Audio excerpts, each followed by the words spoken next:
do. But if you do have the ability to gamble in the states that you're in, well, then I've got something that's going to be something that you're definitely going to want to pay attention to. Our next guest is one of our lead writers over at What's on Sports.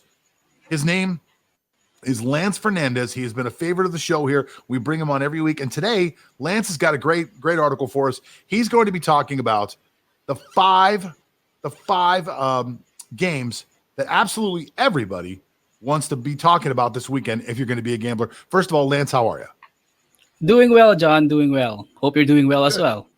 I'm doing great. I love your hair today. I feel like you slicked it back, a little Pat Riley going on there. Yeah, I just combed it, put some alcohol onto it, and then just brush the comb over it, and that's fine. All right, awesome. Well, later on, we'll ask why you're putting flammable alcohol in your hair. But for now, let's just focus on the 5 games that you want to talk about this weekend. Let's talk about Indianapolis Colts versus Las Vegas Raiders. Tell me. Okay, so Las Vegas Raiders +3, Indianapolis Colts -3. But this game, just like most of the games moving on forward, since we are now at the last quarter of the regular season, these games have major playoff implications. And this is one of them. Las Vegas, of course, we all know, still riding high from their walk-off victory against the winless New York Jets.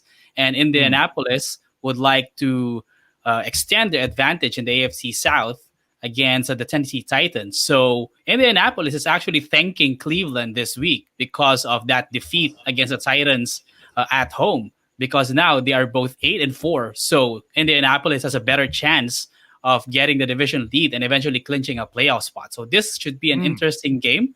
We have 2 offenses that like to sling the ball, 2 quarterbacks that like to wing it for long yardage, Derek Carr and Philip Rivers. So this would be a big gain game. Expect the yardage going up. And that's why we chose that Indianapolis, if you are to gamble on this game, choose Indianapolis -3. And then we'll expect the game to go under 51 combined points for both teams. Okay, so you're telling people right now, in your professional opinion, this is an Indianapolis game, and you're thinking that it's going to be under 51. Yes, sir. So if you had to give me a final score, what do you think the score would be? I guess it will like 24-20 to Indianapolis. Oh, so you think it's going to be a close game? That's interesting. All right, let's go to your next big game. We've got the Washington football team, hate that name, versus the San Francisco 49ers.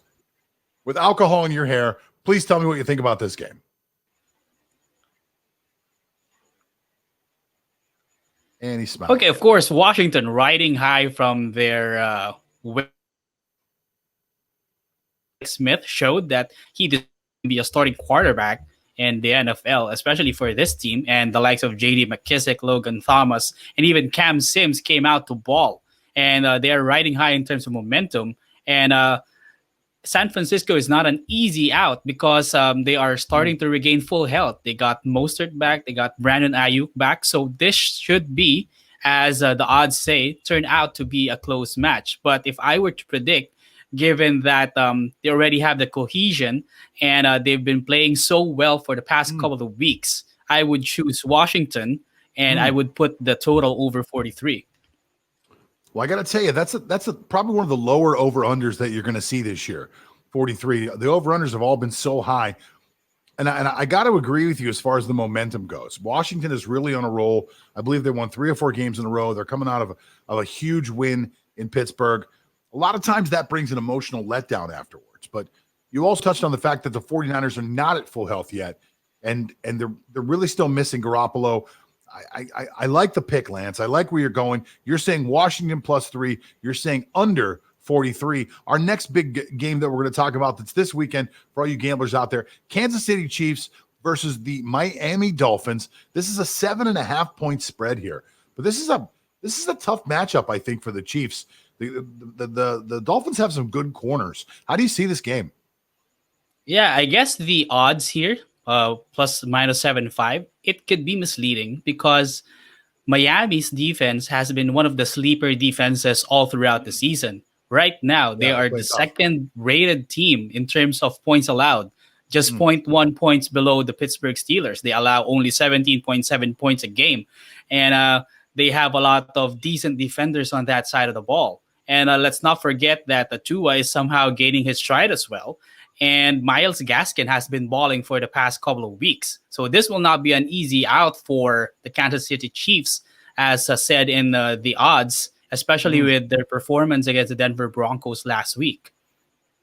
Yeah, they did not look good against the Broncos last week. They did not look good. Now, the Miami statistics are a little skewed, in my opinion. They get to play the Jets twice a year, so that'll always make your defense look a little bit better.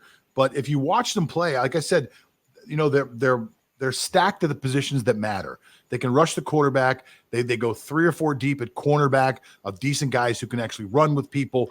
This is going to be a very, very interesting game. And I'm not going to lie, I'm a little shocked that the spread's so big. So what are you thinking about who's going to win this game? Like, what do you think is going to happen here with the spread? Who would you take? I would take Miami 7.5, and I would put the over. Yeah, I would get the over 50.5. So you're looking at a high scoring game, but you think the Dolphins stay close? I guess the Dolphins will stay close, knowing how explosive the passing game of Kansas City is. Brian Flores would employ a game strategy of managing the clock and to eat up more of the time, so that to lessen the opportunities of passing for Patrick Mahomes and the gang. Today we're hanging out with Lance Fernandez. He's one of the writers over at What's on Sports, and we're talking about the top 5 games this weekend that everybody should be concentrating on, especially if you're a gambler. This next game is going to be a slugfest. I think this game is the game of the week. Like I said the other game could be the game of the week. It could be one of those games you have to watch. But this game, we're talking about the Baltimore Ravens versus the Cleveland Browns. It's a 2.5 point spread, over under a 47. Tell me what you know about this game. Finally, the Ravens are close to getting to full health after they've been decimated by all the COVID-19 restrictions and whatsoever. So they're getting the entire gang back. And as noticed, they performed very well against, an incomplete Dallas Cowboys team. So even though they're incomplete, they had to perform, and they did well. They gained 294 yards rushing against the Cowboys. So regardless of who your opponent is, 294 yards is something to behold on, regardless of opponent. And there, unfortunately, that will be put to the test against this Cleveland Browns team, who has one of the better run defenses in the NFL. So I agree with you that this will be a slugfest, that this will be a grind out game between the two teams, even though they have two able quarterbacks who can throw it, and Lamar Jackson and Baker Mayfield. But given how talented the backfields of both teams are, I guess that's where they're going to employ the main strategy for both teams. Browns have Nick Chubb. They have Kareem Hunt. They have J.K. Dobbins in the Ravens side of the ball. So this should be like old-fashioned grind fest for between two teams. Yeah, I really see this being probably the most physical game of the weekend. I think that actually may be an understatement. But we're looking at a 2.5 point spread right here. 2.5 points, over under 47. Let's talk about the over under first. How do you see the over under? Over or under 47? I would still expect this to go over 47 because even though they do have explosive running games, they can always surprise the defense of both teams with the occasional big play, as evident with what Baker Mayfield did against the Titans last week. And also, Lamar Jackson did gain some yardage off the air against the Cowboys also in their victory. So they would like to employ a run-first offense, but they have the capability to explode and surprise the opposing defense with the big game through the air. You know, one of the things that people don't really realize about the Ravens is that even though the Ravens are a run-first team, they're not 3 or 4 yards in a cloud of dust. Like, these guys are ripping off 8-9 yard when the offense is working right. They're ripping off 8-9 yard carries. I would have to look it up, but I would bet that watching the Ravens, they've got to have more runs of 15 yards or more than any other team in the NFL. They are constantly gashing you for these 12, 14, 15, 17-yard runs that are really demoralizing to a defense. So I'm really interested to see how the Cleveland Browns, who do have a good defense, are able to maintain this. It's a 2.5-point spread. Which way are you going to go with this, Lance? I would go with Cleveland plus 2.5. Cleveland plus the points for Lance. All right, Yeah. let's go to the next game. These are the 5 great games of the weekend. This is game number 5, I believe, Lance. And we're looking at the Pittsburgh Steelers versus the Buffalo Bills. Pittsburgh coming off their first loss of the week. Buffalo coming off of a huge win on a Monday night. This may be the first time in a long time at least the first time I can remember, that we're going to see 2 teams that both played on a Monday night that get to play against each other on a Sunday. There's usually that Monday hangover of like, oh, we didn't have enough time to prepare and the other team had an extra day. But both teams have the same amount of time to get ready for this. So it's very interesting. Pittsburgh is plus 1.5, and the over-under is 48. Tell me about the game, Lance. Okay, so both teams, of course, coming off of short weeks. But if what we discussed earlier, Baltimore and Cleveland have explosive running games in their offense, as evident with the performances of both Buffalo and Pittsburgh in the last couple of weeks. These are 2 teams that are struggling to run the ball. And Buffalo has embraced the fact that they'll have Josh Allen throwing 30 or 40 passes a game to pull them off of the victory. While as we have seen against the Washington football team, the Pittsburgh Steelers only ran the ball 14 times as compared to like 30 or 40 pass attempts. So that could be one of the reasons, the imbalance between pass and run, as to why their offense became predictable against Washington.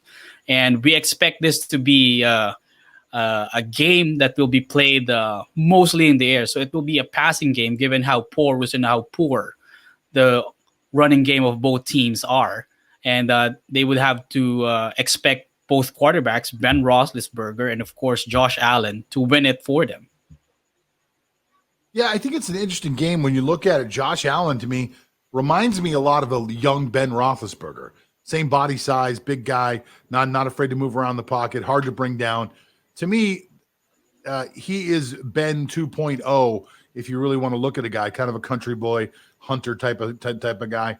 Obviously, right now, at this point, Josh Allen is playing better football than Ben Roethlisberger. But I believe that Pittsburgh has a few more weapons if they can actually catch the ball. This is only a 1.5-point game. Pittsburgh coming off a huge loss. Buffalo coming off of a big win. How do you see the game as far as the point spread goes? Okay, as far as the point spread goes, I've seen Josh Allen perform accurately over the past few weeks. Less turnovers, less bonehead decisions. So I would go for Buffalo minus 1.5. Ooh, so I think you're looking for Buffalo to win this game outright. Is that right? Yes. Wow. Tell me about the over-under. Over-under 48. Given that both teams don't have a decent run game, they would expect to throw the ball more often, which means they'll gain yards faster. So consequently, more points then. So it will be over 48. Wow. His name is Lance Fernandez. Lance, I'm going to have you back on Monday because I want to go over all of these and see how many you won and how many you lost. You got 5 games. I'm going to have to ask you to be over. You're going to have to win 3 games or more, or you're going to have to do 10 push-ups on our next show. How does that sound? Sounds fair to me. Awesome. We're teaching people. People are getting exercise. His name is Lance Fernandez. He's one of the head writers over at whatsonsports.com. Lance, thanks so much for joining us on the show today.